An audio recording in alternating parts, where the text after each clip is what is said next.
اگر وہ کسی قسم کا کوئی عذر پیش کرے تو اس کو قبول کر لینا چاہیے، اس کی تکلیف کو دور کرنا چاہیے۔ کسی بھی قسم کی تکلیف میں مبتلا ہے تو آپ جہاں تک کر سکتے ہیں اس کی تکلیف دور کرنے کی کوشش کریں، اس کے ساتھ بھلائی کرتے رہیں اور اس کی حفاظت بھی کریں، اس سے محبت بھی کریں۔ ایک دوسرے سے محبت کرنا ہی ہمارے دین نے سکھایا۔ اگر وہ بیمار ہو جائے تو اس کی عیادت کریں، یہ کل حدیث میں گزرے۔ مر جائے تو جنازے پر حاضر ہوں، یہ بھی گزر چکا۔ اس کی دعوت قبول کریں، اس کا ہدیہ قبول کریں۔ ہدیہ قبول کرنا بھی ایک مسلمان کا حق ہے اور سنت ہے۔ کوئی اگر آپ کو کوئی تحفہ ہدیہ دے تو اس کو قبول کر لینا چاہیے۔ ہاں، رشوت سے ہٹ کے ہونا چاہیے، رشوت نہ ہو۔ رشوت کی بھی ایک الگ تفصیلی بحث ہے، موقع لگا تو انشاءاللہ ذکر کی جائے۔ اس کے احسان کا اچھا بدلہ دینا چاہیے۔ اگر اس نے آپ کے اوپر احسان کیا تو کوشش کریں جہاں آپ کو موقع مل جائے تو آپ بھی اس کے ساتھ کچھ اچھائی کر لیں۔ اس کی نعمت کا شکر ادا کرنا چاہیے۔ اس نے کچھ اگر آپ کے اوپر کوئی چیز دی تو اس کا شکریہ ضرور ادا کرنا چاہیے۔ کوئی چیز، چھوٹی چیز بھی، پین، سوئی، دھاگا، چھوٹی چیز بھی اگر کوئی آپ کو دے دیتا ہے تو شکریہ کے الفاظ ضرور کہہ لینا چاہیے۔ حدیث شریف میں آتا ہے کہ من لم یشکر الناس لم یشکر اللہ، جو لوگوں کا شکریہ ادا نہیں کرتا وہ اللہ کا بھی شکر ادا نہیں کر سکتا۔ اسی لیے یہ بھی مسلمان کے حقوق میں ہے۔ معاشرت سیکھنی چاہیے، معاملات سیکھنے چاہیے۔ کوئی آپ کے ساتھ اچھائی کرے، کچھ دے تو اس کو کہیں شکریہ جناب۔ بہتر یہ ہے کہ عربی میں اس کو دعا دیتے ہیں جزاک اللہ یا جزاک اللہ خیر۔ ضرورت پڑنے پر اس کی مدد کریں، اس کے اہل و عیال کی حفاظت کریں۔ اگر وہ کسی ضرورت کے تحت کسی سفر پہ نکل جائے، اس کے پیچھے جو گھر والے ہیں، چھوٹے بچے ہیں، اگر بہن بھائی ہیں تو ان کی حفاظت کرنا، اس کے گھر بار کی، یا اگر گھر چھوڑ کے جاتے تو گھر کی حفاظت کریں۔ اس کی حاجت اور ضرورت کو پوری کریں، اس کی درخواست کو سنیں۔ اگر کسی قسم کی کوئی درخواست آپ کے پاس لاتے ہیں، کوئی ضرورت کرتے، کچھ کہنا چاہتے ہیں آپ سے، تو خاموشی سے اس کی بات سن ضرور لیں۔ یہ ایک الگ مسئلہ کہ آپ اس کی بات پر عمل کر سکتے ہیں یا نہیں، اس کی ضرورت پوری کر سکتے ہیں یا نہیں کر سکتے، تب بھی اس کو بڑے بہتر اچھے انداز میں، اس طرح کہ اس کا دل نہ ٹوٹے، اس سے معذرت کرنی چاہیے۔ اس کی سفارش قبول کریں۔ کسی کے بارے میں اگر وہ آپ سے سفارش کرتے ہیں، اس بندے کی میں سفارش کرتا ہوں، آپ اس کو جگہ دے دیں، اس کی بات مان لیں، اس کو معاف کر دیں، تو اس کی سفارش بھی قبول کر لینی چاہیے۔ اس کو ناامید نہیں کرنا۔ اگر آپ کے پاس کسی قسم کا سوال کرنے آیا تو بہتر انداز سے معذرت کر لیں، ابھی نہیں، انشاءاللہ اگر کبھی اگلی دفعہ کبھی موقع لگا تو دے دیں، ناامید نہ کریں۔ اس چھینک آئے تو الحمدللہ کہیں، اور الحمدللہ کہنے پر چھینکنے والا جب الحمدللہ کہے تو اس پر یرحمک اللہ کہے۔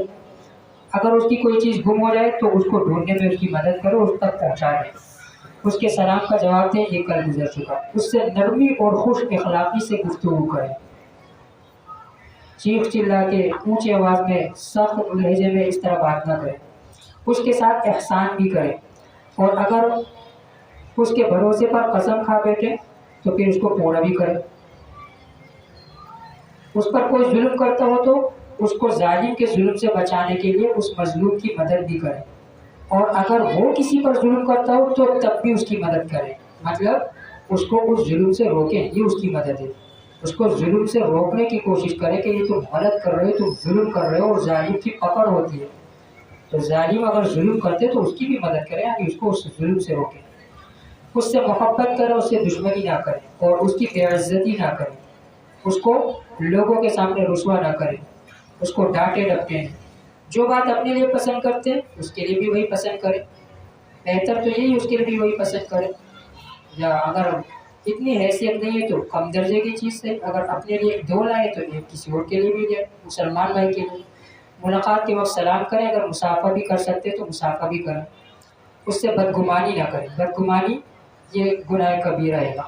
بدگمانی کے بارے میں بھی شریعت نے سختی سے منع کیا ہے کہ کسی کے بارے میں بری سوچ، برے خیالات اور بری بدگمان نہ ہونا چاہیے، کیونکہ بہت دفعہ بعض اوقات بلکہ یہاں تک کہ تجربات سے بھی یہ بات سامنے آئی ہے کئی مرتبہ کہ ہوتا حقیقتاً وہ نہیں جو نظر سے نظر آ رہا ہوتا ہے، سامنے جو نظر آ رہا ہوتا ہے اس کے پس پشت بھی کچھ اور کہانی ہوتی ہے۔ مثال کے طور پہ اس کی کوئی مجبوری بھی ہو سکتی ہے۔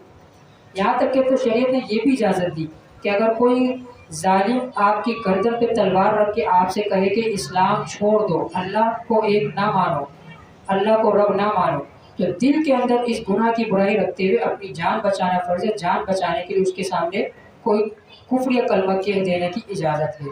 اب اگر آپ نے کسی کو کوئی کفر یا کلمہ کہتے سن لیا پیچھے کیا کہانی اس کی آپ کو تو نہیں معلوم، آپ ہو گئے اس سے بدگمان. تو اس لیے بدگمانی ناجائز ہے، حرام ہے، گناہ کبیرہ ہے. مسلمان کے لیے اپنے دل میں بدگمانی نہیں رکھنی چاہیے.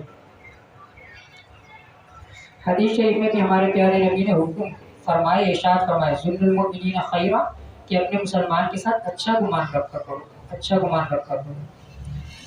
اس سے حسد اور بغض نہ رکھیں، جس قدر ممکن ہو نیکی کا حکم کرتے رہو، برائی سے روکیں. چھوٹوں پر رحم کرو اور بڑوں کی عزت کریں. اور جب دو مسلمانوں میں جھگڑا ہو جائے تو ان میں آپس میں صلح اور دوستی کروا دیں. جھگڑا شیطان کا محبوب اور پسندیدہ ترین عمل ہے. اس لیے جب جھگڑا ہو دو مسلمانوں میں تو ان لوگوں کے درمیان بیچ میں پڑھ کے ان کی بیچ میں پڑھنے. پھر ایسا نہ کریں کہ اگر کوئی ایک آپ کا زیادہ قریبی رشتہ دار یا جان پہچان والے تو اس کی طرف داری شروع کر دیں. بیچ میں پڑھنا ہے تو اس لیے پڑھیں کہ ان دونوں میں صلح کرا دیں. آپ کا اپنا کوئی ہے تو اس کی طرف داری میں دوسرے کے ساتھ لڑنے نہ لگ جائیں، بلکہ بیچ میں پڑھ کے صلح کرائیں. اس کی غیبت نہ کریں. غیبت بھی بہت شدید، بہت بڑا گناہ ہے، گناہ کبیرہ ہے. بہت ساری وعیدیں اس کے بارے میں. اس کو کسی طرح کی تکلیف نہ پہنچائے، نہ جان کی اور نہ اس کی عزت کی.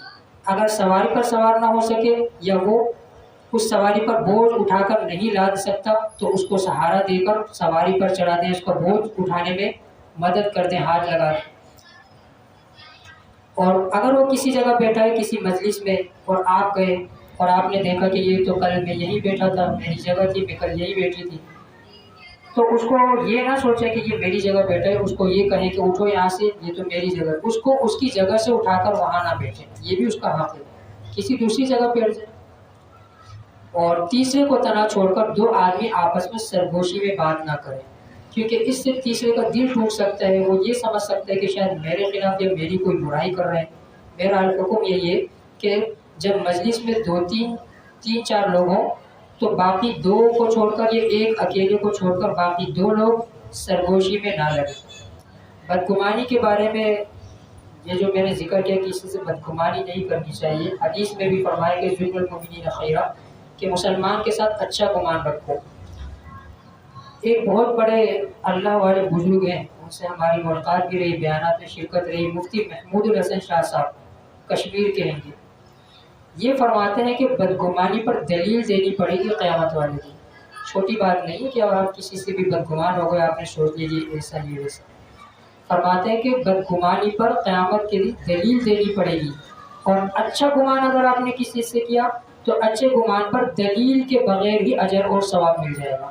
دلیل نہیں مانگی جائے گی اچھے گمان پر، بس اجر اور ثواب مل جائے گا.